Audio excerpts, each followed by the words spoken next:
Good morning, everyone. Thank you for being with us this morning. We have three cases that we're going to talk to you about. The first one is of particular interest to me, and I think it should be to all of you as well. We know that whenever people have had too much to drink, we tell them, call a taxi or call Uber. Don't drink and drive. Well, this all started at a bar or a lounge on Highway 27 in Dundee, where a young lady obviously had way too much to drink. And her car was in the parking lot, and a patron and the bartender together said, hey, we got to get this lady home. She's in no condition to drive, so they called Uber. Uber arrives.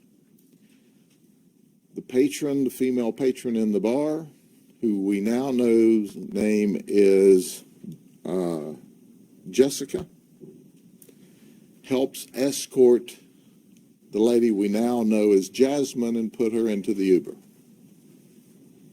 The Uber driver leaves, and he is on his way taking her home in the vicinity of Winter Haven, Florida. You can see a conversation that occurs here during this period of time, and the conversation is between Jessica, who is at the bar, and her boyfriend, and you can tell they have a very rocky relationship here, and the boyfriend is explosive. He's stalking his girlfriend, he's angry with her, and he tells her, quote unquote, I'm going to F up the Uber driver. Now let's go back to the Uber driver. The Uber driver, knowing nothing about what's going on, because this conversation is between a guy we now know to be Jason Polk and his girlfriend, who's still at the bar. So it's a little confusing, but it's really simple. Jason thinks his girlfriend got into the Uber. He doesn't realize that Jason's girlfriend, Jessica, helped put Jasmine in the Uber. Now let me give you some more background. Neither Jasmine or Jessica or the Uber driver know each other. This is just traditional. I've had too much to drink. Uber driver wheels up. Jessica puts Jasmine in the Uber. Uber takes off toward Winter Haven. Goofball here,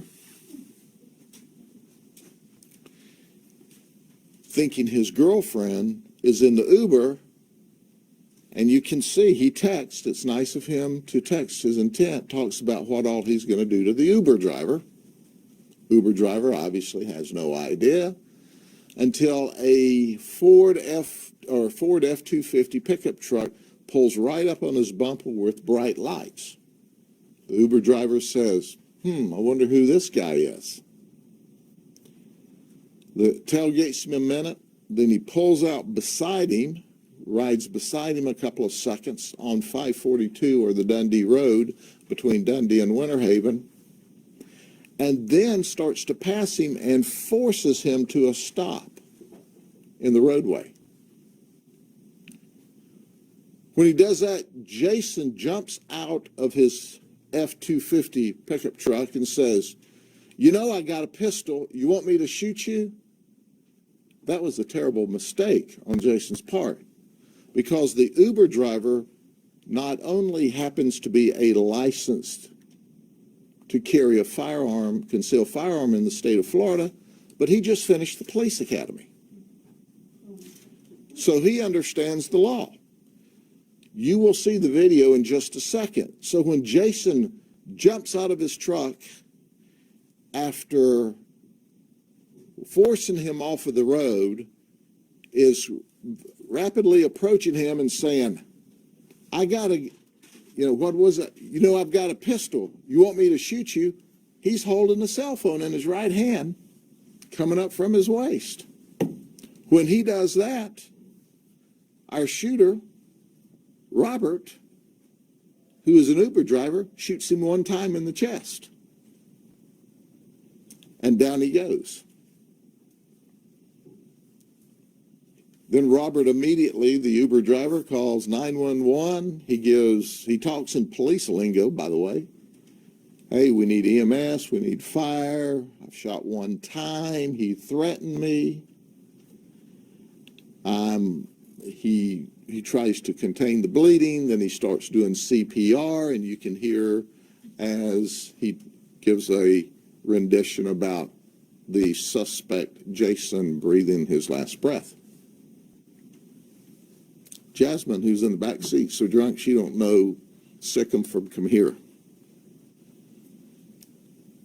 She hears all this after the fact, and we're in the process of downloading some video after the shooting's over where apparently she staggered out of the vehicle. But Jasmine doesn't know anything. She doesn't know the guy driving. She has no relationship with Jessica, who was just trying to be a good Samaritan. And at the end of the day, the message is clear. Don't mess with the Uber driver. Leave the Uber driver alone, because he just may be a certified police officer in waiting. And when you force him off of the road and threaten to shoot him with a gun while holding a cell phone in your right hand, which is a shiny object, in a second, you could get shot and killed. This is a justifiable homicide all day long. You have the right to protect yourself.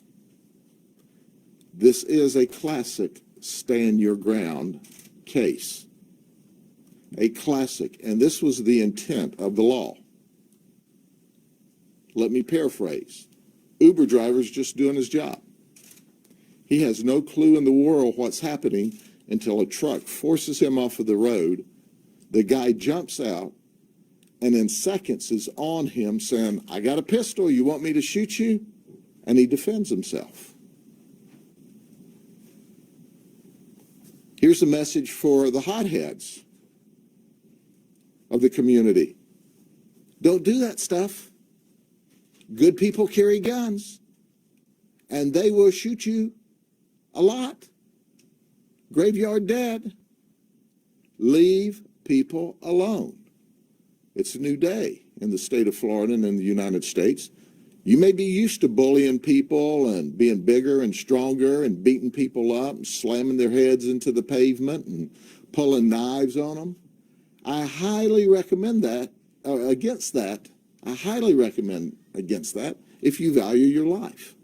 Because Jason here thought he'd get out and throw a little threat on the Uber driver, and I appreciate Jason giving us his criminal intent in advance in writing. It helps create a perfect stand your ground for the Uber driver, Robert Westlake. Any questions on this one? Did he actually have a pistol on his person or in the car or at home? We have not found a pistol in the car, but when he got out making those threats, and you'll see, let's look at the video. You'll get it clear. You'll see if after you have to look at it over and over, but understand the Uber driver is having to react real time. But you'll see how fast it happened, and the fact that he had something in his right hand that Robert, the Uber driver, said after the fact is, I kicked it, thinking I'm kicking a gun out of the way. Then I see it's a cell phone.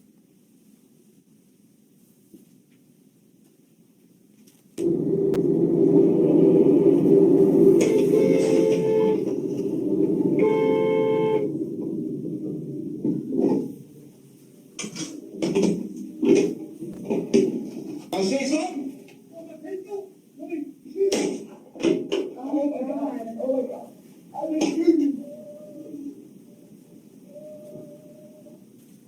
That's how fast it happens. That's how quick you've got to decide whether you want to live or die as the victim. And that's how fast these victims have to make those decisions. Can you back that up, Matt, so you can see once again how quick it is?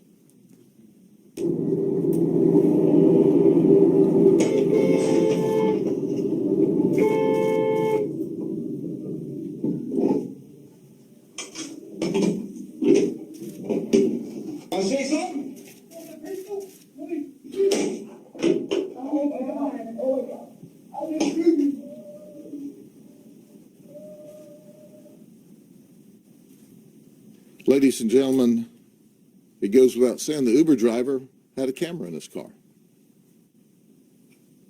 But you see how rapidly you have to make a decision of whether you live or whether you die. And I can tell you unequivocally, the Uber driver, Robert, did exactly the right thing to protect himself and ostensibly his passenger as well. Any other questions? We'll certainly make that available for y'all. Jason, I don't know. Boak, B-O-E-K. That's Polk County pronunciation. So that is subject to modification by someone who may have a different interpretation being the family, but we call him Boak. Johnson Boak broke the law, and he stands no more. It was not a good decision on his part. Oh, he was a barber at one time, and this picture is flattering compared to how bad he looked that night rolling out of that truck. Leave people alone. They may have a gun and shoot you.